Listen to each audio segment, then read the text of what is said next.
Are we recording? Yeah. Welcome to the Pregnancy Desktop, inspired by Jason Concepcion's show for The Ringer. This is your week 14 update, and I'm doing my best to come up with a weekly pun. I figured if I can provide 2 lower quality puns, it's equivalent to 1 medium quality pun, so I've got 2 for you today. What did the letter E's friends say to her when they realized she was, when they saw she was showing? I don't know. They called her Pregnity. And so you know how I get those... I'm not sure. Pregnancy? Pregnity? Because it's the letter E. Yeah. So pregnant E. And it's also an adjective, if you're kind of like pregnity. It's a made-up adjective. Okay. Doesn't exist. But maybe it should. Feeling like, rules of grammar. And I have these little packages of vitamin C mix that I add to my water. And I think they should come up with a new branding strategy and target pregnant women. So do you know what they should call them? Well, it's called emergency. Pregnancy. That's actually pretty good. Okay, 1 for 2. So, so week 14. So, scanning the world of pregnancy blogs and helpful websites, the baby is some kind of shape of or size of roughly a peach or an apple.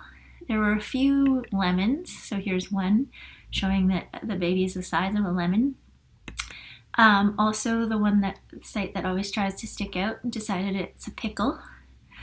And here's a helpful one that just shows the scale in relation to a hand. I'm not sure how big the hand is.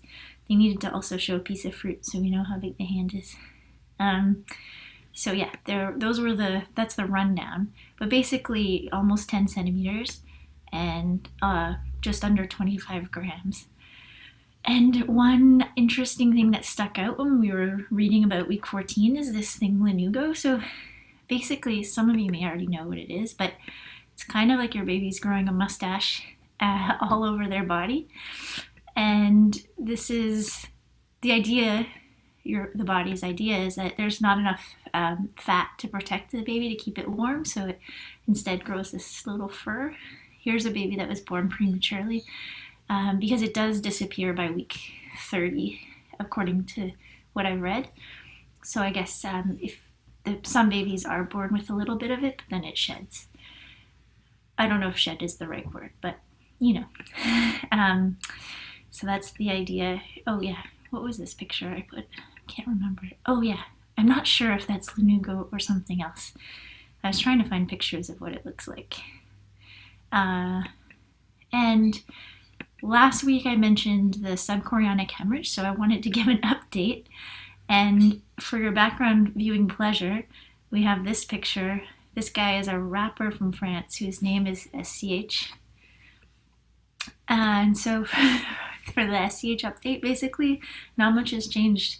It's a little disconcerting having bleeding every day, and it doesn't come like a steady drip, drip, drip, drip, drip. It just there'll be nothing, and then a spludge, and then nothing, and then a spludge, and you don't know when the spludges,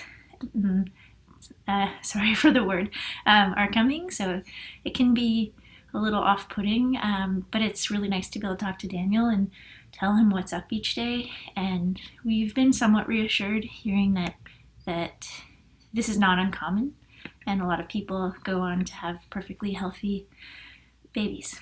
So on a dollar scale, this is kind of nice. So I mentioned the dollar scale in I think one of the first vlogs, and I said we described it as a range. So if you're feeling like $1 million, that's kind of the best you ever felt. And $0 is the worst you can imagine feeling, within reason, not being tortured, but just feeling like crap.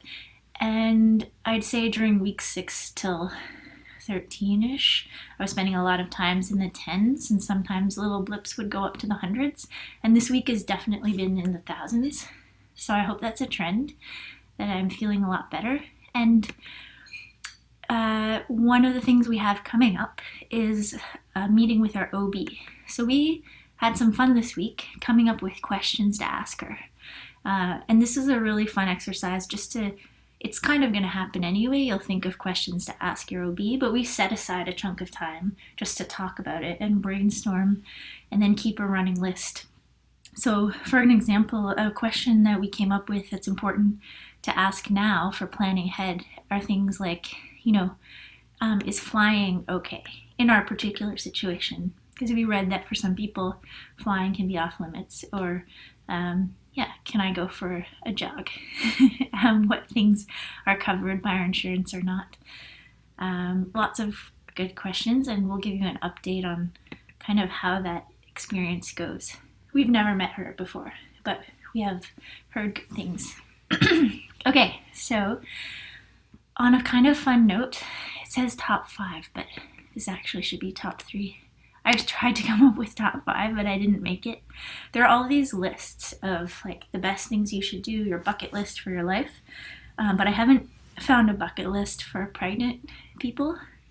And the problem with the bucket list for any point in your life is it doesn't rule out copious or even small amounts of beer, or getting high, or going to high altitudes, or physically exerting yourself, or going into saunas.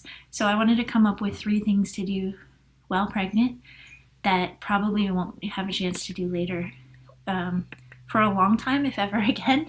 So here's my top 3. So one was going to an outdoor movie. And this one is taken, this is a picture of people in California. It's a cemetery. So this would be ideal. But like when you have babies, you can't do this. So this seems perfect. Like you lay down. We have lots of outdoor movies where we live. If it's the right season, then I hope I get to do some of that. Like even preferable would be a kind of impromptu going to the movie. Another idea was to spend some time here. This is a picture of basically it's called the Land of Strays. I believe it's in Costa Rica, and they take in dogs. So they take in stray dogs, and this place is a compound with tons of stray dogs. You can walk around. It sounds amazing, and the idea is they try to foster them out. But even for me, I think like spending time walking a dog, because while you're pregnant you can walk, it's good exercise, and I just feel like that's something, like even finding a friend with a dog and borrowing their dog and going for a walk is not something I'll have time to do in the future, but it's ideally I'd love to go to the Land of Strays, but just spending time with the dog is on my top 3 things to do now. And then go on vacation. Our friends mentioned this to us, like it's a really good idea, and now we're entering 2nd trimester, so plan a vacation. It'll never be this easy again, I think, for a while. And it'll be just be us, so we can do things like sleep in.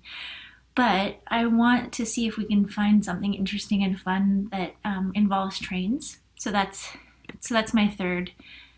If we do have to end up avoiding flying in altitudes, I'll plan a vacation that involves going on a train ride. Maybe somewhere local. This isn't local to us, but this looked like a really cool one. This is, I think, it's a train in the Balkans that has been around since the Soviet era, and you can go on a multi-day train ride, kind of old school, and cross under bridges and over bridges, and see really beautiful landscape. I think this list could probably be improved and use some work, but at least we're thinking about it, and we're going to plan some kind of really fun trip, probably in the next month, because, we don't want to let it go too far, because apparently 3rd trimester is not the ideal time to travel either, so there's this narrow window. So that's what we're hoping to catch. And that's it.